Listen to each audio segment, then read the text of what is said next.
Jirti hundeen haati hundaa heddin jennee eessa laata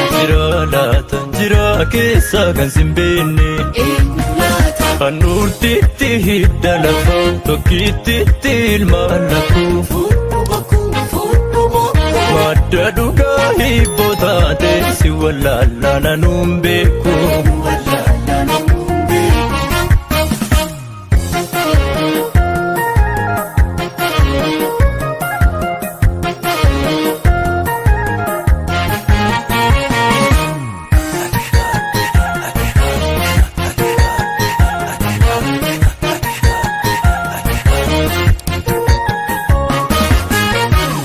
Afaan abbaa qabu qabanii tukkaan miila abbaa qabu qabanii takkaan harri bara dabee funyoo kan kutu barrarree deessu kaamaa garaa naaniitu joobirii kuyya joobiree urgufaadhu gobla koocho tarii cirrii deessi taare fudhu malee keeti faachoo. Nambade wabbadeen galchitu farda dugdi badaa cirriin raambuuti abidda dhabanii daaraa kakkaammacha ofidda citanii imimmaanuu dhacha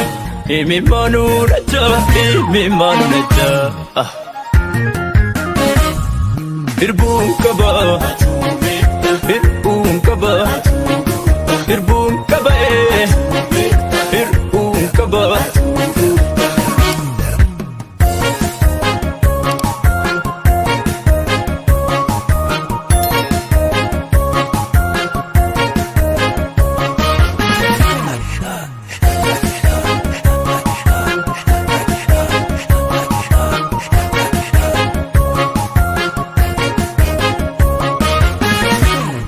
Jirti hundeen haati hundaa heddin jennee eessa laata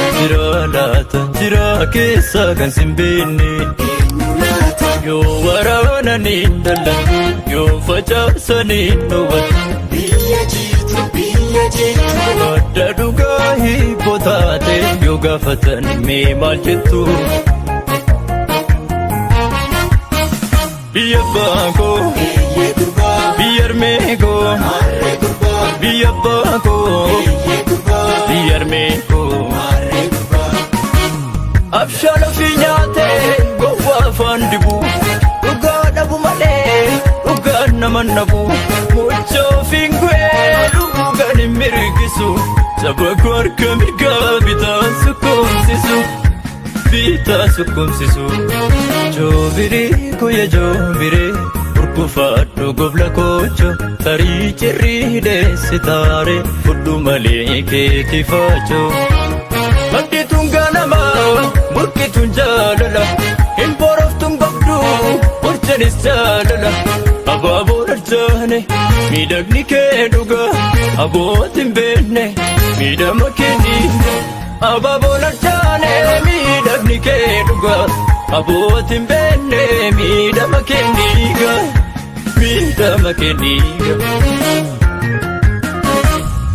Hirbuun qaba